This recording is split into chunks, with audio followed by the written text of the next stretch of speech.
L'étape reine, effrayante, 3 ascensions hors catégorie. Le col du Glandon, le col de la Madeleine et on terminera sur les pentes terribles du col de la Loze. 171 km 500, plus de 5500 mètres de dénivelé positif.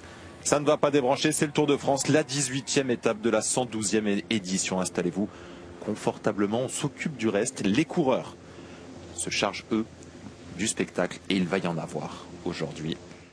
Il va faire le sprint, Abramsen. Regarde bien. Allez, aucun problème. Jonathan Milan qui peut lancer son sprint à moins de 100 mètres de la ligne. J'ai encore bon. Vous avez les images en avance. 1, 2, 3, 4 Abramsen, Tim Wellens avec Wout van Aert dans la roue. Wellens, Van Aert peut être missionné pour être les fameux coureurs satellites aujourd'hui. Et on aborde bientôt le pied du Glandon pour le groupe Wout van Aert, Tim Wellens, Groves Rouch et Lutsenko. Le Kazakh est de nouveau à l'attaque. Il y en a un qui la joue pas défensif, c'est Primož Roglič. Ouais, excuse-nous Adam, mais là vraiment il y a de la course. On a vu Jorgenson qui a bougé pour la Visma Leasebach.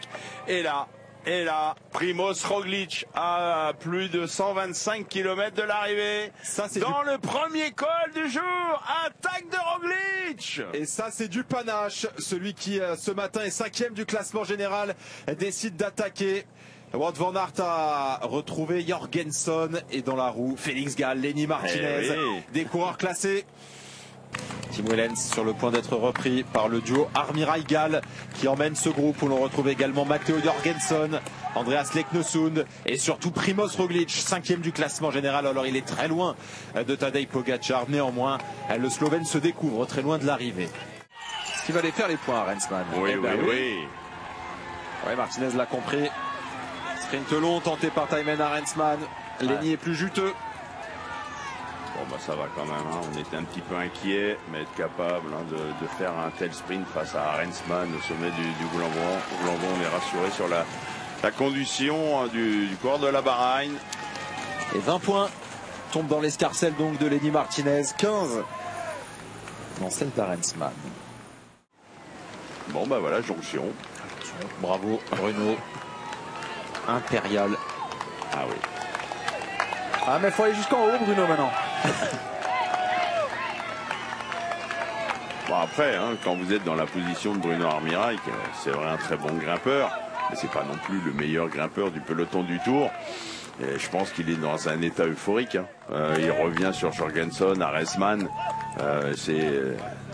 C'est assez grisant d'être dans la position de Bruno Armirail. Il a bien mal, comme tout le monde.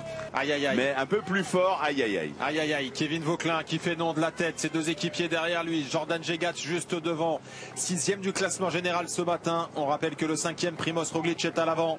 Et on sent un Kevin qui commence à se battre avec lui-même. Ouais, et puis quitte à tenter, il faut le tester. Regardez, ça explose de toutes parts. Sepkus met en route. Jonas Vingegaard dans la route. Tadej Pogačar pour l'instant s'accroche. Lipovic fait l'effort pour rentrer. À 6 km du sommet, 6 km du sommet. Et voilà, on est en train de tester Pogačar. Il était esselé le maillot jaune. Il n'a plus aucun équipier autour de lui. Il y a encore 2 Visma avec Sepkus et Matteo Jorgenson. 45 secondes plus haut. Lipovic qui s'accroche, mais voilà, là au moins Jorgenson il va servir à quelque chose. Sepkus a déjà fait craquer 2 fois Tadej Pogačar dans la Loze. Matteo Jorgenson emmène le groupe de tête, Primož Roglič dans la roue et juste là on retrouve notre trio, notre quatuor pardon, puisque Lipovic avait réussi à revenir, mais Lipovic est maintenant légèrement distancé, on le voit, avec Alex Baudin aux premières loges pour assister à tout ça. Ouais, je pense qu'il va le pouvoir de la France. Allez, c'est parti. La première banderille, signée Jonas Vingegaard. Pogačar s'accroche. Ah, chapeau la Visma qui se tient à son plan. Et ce depuis le départ du Tour. On veut mettre sous pression Pogačar dès que ça grimpe. Et très loin. Ça veut pas dire qu'il va péter, attention. Je dis juste que voilà, il faut être dans la même stratégie que lorsque Pogačar avait montré les signes de faiblesse. Allez Matteo, c'est le moment. C'est le moment. Ça, il va se caler dans la roue, il est obligé de ralentir pour se caler dans la roue de Matteo Jorgenson, l'Américain qui prend les commandes. Vingegaard dans la roue, Tadej Pogačar se cale, Arensman va tenter de rester dans le sillage. Vingegaard qui est en tête, tout le monde se regarde.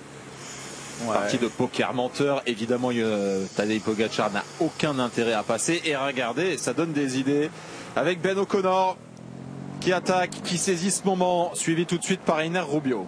Et Matteo Jorgensen. Et ça, c'est bien joué. De remettre Matteo Jorgensen devant. Oui.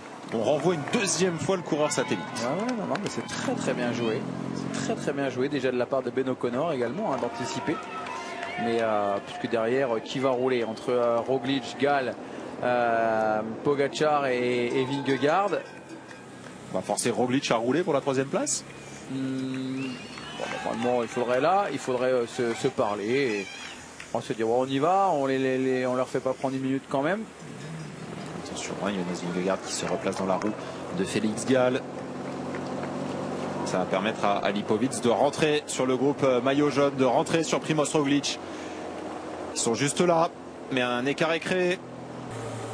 Moins de 40 km de course. Le break est fait, 40 secondes entre le groupe Jorgensen, O'Connor, Rubio et le groupe maillot jaune où l'on retrouve Tadej Pogačar, mais également les deux autres présents sur le podium provisoire de ce Tour de France, Florian Lipovic et Jonas Vingegaard. Maître de l'arrivée. Ah bah voilà, on va voir. On a notre cas pratique. Florian Lipovic s'attaque, 33 km encore à parcourir. Allez, Lipo. Et c'est Félix Gall qui répond. Et pour l'instant, Vingegaard est resté sagement à l'arrière. Quasiment repris 30 secondes. Allez, te retourne pas, t'es parti maintenant. T'es parti, c'est un cadeau qu'ils te font à te laisser partir. Ne pas se mettre dans le rouge, bien sûr, c'est un coup d'avance.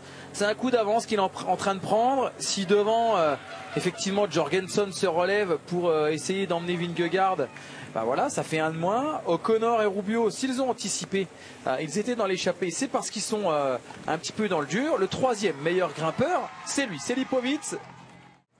Kevin Gauquelin a réussi à réintégrer le groupe Oscar Onley en compagnie de Frank Van Den Broek et Warren Barguil. Les équipiers du coureur écossais se mettent à la planche dans cette portion un peu plus plane.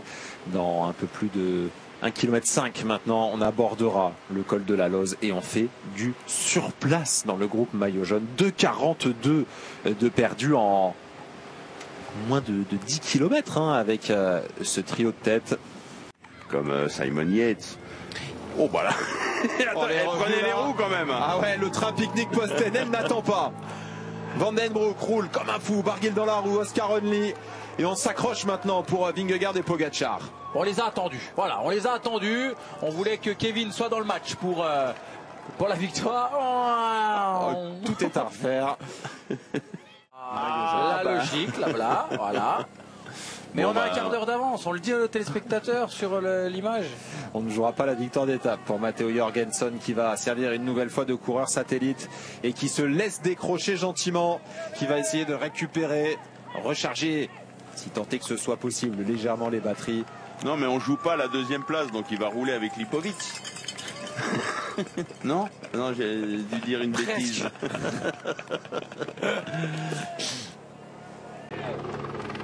Yates a accéléré. Un petit peu. C'est pas franc. Mais il reprend du temps au duo de tête, O'Connor, Rubio. Oui, mais pas tant que ça. Parce qu'à 20 km de l'arrivée, j'ai noté l'écart qu'il y avait entre la tête de course et le maillot jaune. Il y avait 3,15. On a pratiquement rien repéré. Ben O'Connor, Rubio roule au même rythme que Simon Yates. Lipovic lui perd du temps. Et devant, c'est Ben O'Connor qui fait l'essentiel du travail. Deuxième du Tour d'Espagne l'an dernier. Loin au classement général. Ce matin, il pointait à plus de 30 minutes de Tadej Pogačar. Il pourrait sauver son Tour de France en allant remporter l'étape Rennes. Einar Rubio ne passe pas de relais. Il est calé dans la roue. Tente de s'accrocher, de résister, mais on le sent en souffrance, le Colombien. Et devant. Et c'est parti pour Ben O'Connor. 15 km 800. Et ça y est, il lâche le Colombien. Il est parti, Ben O'Connor, déjà vainqueur à Tignes. C'était en 2021. Il va falloir maintenant résister. En tout cas, il a réussi à décramponner son dernier partenaire d'échappée. Ouais, il y avait la menace Rubio, mais il y a surtout pour la victoire d'étape la menace du groupe maillot jaune. 3 minutes à 15 bornes. Voilà, il faut prendre des risques et essayer d'accélérer. pour parvenir à résister au groupe maillot jaune. Ce sera pas facile, 3 minutes en 15 bornes. Pour l'instant, il n'y a pas de problème, hein. Même s'il y a un gros travail de Simon Yates, l'écart reste autour des 3 minutes depuis 5 bornes. Sur un, petit braquet, ouais, sur un petit braquet bien plus énergique que Rubio. Ça faisait quelques kilomètres qu'il le traînait. Ça va être dur. Ça va être très très dur. Après, son destin, Ben O'Connor, il est simple, hein. S'il y a des attaques simplement dans les derniers kilomètres, il peut aller chercher l'étape. Mais si on a une bagarre des grands assez loin de la ligne d'arrivée, 3 minutes 20, ça va être chaud. Mais si ça monte toujours au train comme ça peut le faire, hein, pour Ben O'Connor. 7 km 800. La foule qui porte Ben O'Connor pour aller chercher une nouvelle victoire d'étape sur les routes du Tour de France. La menace réside juste derrière lui, à 3 minutes et 20 secondes. Florian Lipowitz vient d'être repris par le groupe maillot jaune. Il va maintenant falloir s'accrocher pour le coureur allemand. Le jeune coureur allemand présent sur le podium de Paris-Nice, sur le podium du Critérium du Dauphiné.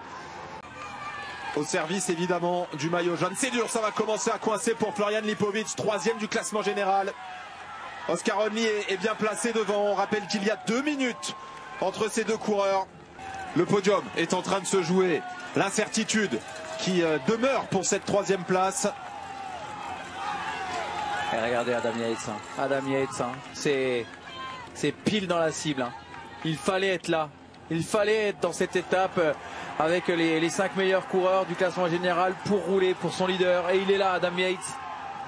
Allez, Vingegaard qui attaque. Allez, l'attaque de Jonas Vingegaard. Fin du travail d'Adam Yates. Tadej Pogacar répond. Oscar Onley parvient également à rester dans la roue du maillot jaune.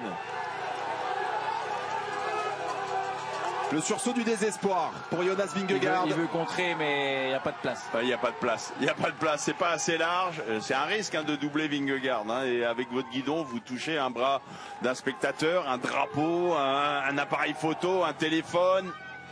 Bon, là, il y a des barrières. C'est maintenant si tu veux contrer Tadej. Sous la grêle, les 250 mètres. Interminable dernière pente pour Ben O'Connor. Mais quelle étape! Quelle étape de la part de l'Australien à l'attaque dès les premières portes du Glandon. Et on va conserver 800 mètres d'avance sur Vingegaard. Et cette image maintenant, hein, qui reste toujours la même avec Pogacar calé dans la roue de Vingegaard. Oui, la science de la course pour Ben O'Connor qui a vu, hein, à Moutier qu'il y avait un marquage entre les UAE et les Visma Leasebach. Une petite attaque avec Jorgenson, avec Rubio. Et puis une fois qu'on a pris 3 minutes, eh bien il a attaqué Rubio pour s'imposer en solitaire, mais il a été très costaud, il a pratiquement rien perdu sur les 10 derniers kilomètres, Ben O'Connor. Énorme, énorme Ben O'Connor, parti donc dans un trio à 42 km de l'arrivée. Il s'est isolé à 16 km du but et il peut exulter. Il vient de sauver le Tour de la formation Jayco Alula et de remporter sa 2e victoire d'étape sur les routes du Tour de France. Magnifique Ben O'Connor. Et ben il craque là. Eh oui. Jonas Vingegaard et Pogacar s'envole comme un symbole sur ce 112e Tour de France. Il est trop fort, il est plus fort, il est invincible même depuis 2 ans. Tadej Pogacar qui vient croquer Iner Rubio et qui va aller chercher la 2e place de cette étape. Il avait craqué sur les pentes du col de la Loze il y a 2 ans de cela. Depuis, c'est une armure qui entoure Tadej Pogacar et il le confirme une nouvelle fois. À 1 minute 40, au-delà même de Ben O'Connor, mais l'essentiel est largement ailleurs. Il aura été en maîtrise toute la journée. Il n'aura pas tremblé une seule seconde. Et il va asseoir un petit peu plus sa domination. Jonas Vingegaard, visage grimaçant, contrastant totalement avec celui d'ailleurs de Tadej Pogacar, coupe la ligne en 3e position à 1 minute 57. Oscar Onley, magnifique. À 2 minutes. À 2 minutes, vient prendre la 3e place. 18e étape, l'étape reine de ce Tour de France. En voici le top 10 donc avec la victoire de Ben O'Connor devant Tadej Pogacar et Jonas Vingegaard. On ne se lâche pas entre ces deux-là. Oscar Onley est la grande surprise du jour. C'est la 3e place aussi qui nous importait beaucoup. Ah bah oui, et qui est totalement relancée parce que vous le voyez, il y a 22 secondes alors qu'il y avait 2 minutes et 1 seconde ce matin. Maintenant, il y a 22 secondes entre Lipowitz et Onley. Alors, On joue sur une planète totalement différente de celle de Pogacar, parce qu'on est à 11 minutes. Néanmoins, l'enjeu, le suspense est là entre ces deux jeunes coureurs qui sont les révélations de ce Tour de France.